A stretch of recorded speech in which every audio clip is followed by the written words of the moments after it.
Alright, now we're going to hook the output to the next relay, which would essentially be our left rear output, I believe.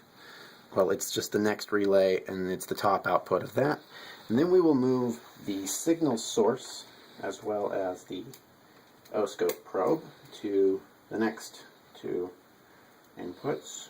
We're doing this mostly to save time, because this is a really large device full of a lot of inputs and outputs.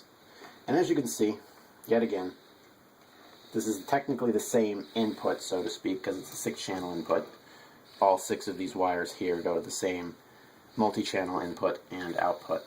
And same logical 0, 0, 0 gives us a send through, and if I change any of these pins to 1, come on. It's actually getting to it, that's the hard part. We have an off. On, off. I don't know if you can hear it, but there's a very distinctive click when that happens.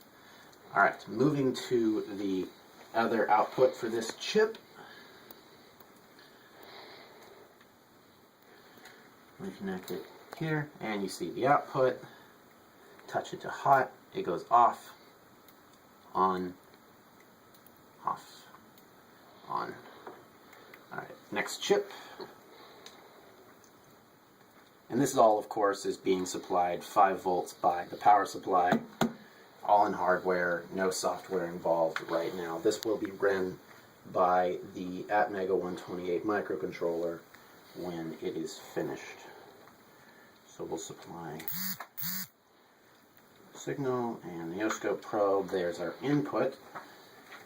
This is the last two.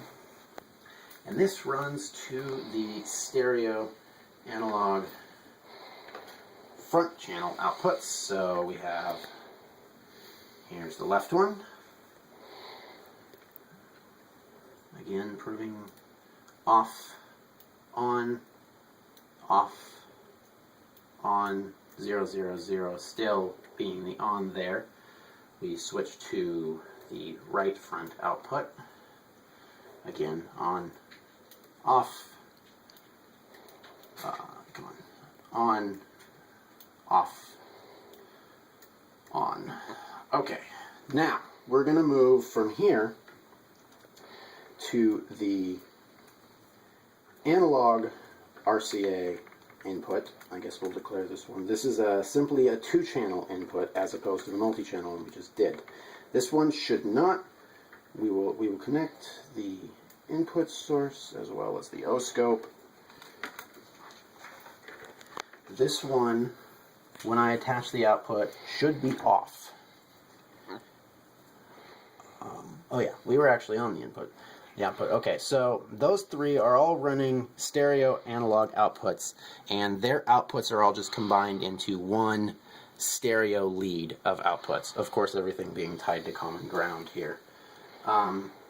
So if I attach an output, we obviously get no output. So now we determine, and again, this will all be done in code later on, a little less complicated than our current setup, but we now determine which output we want to receive. Do you remember which one it is?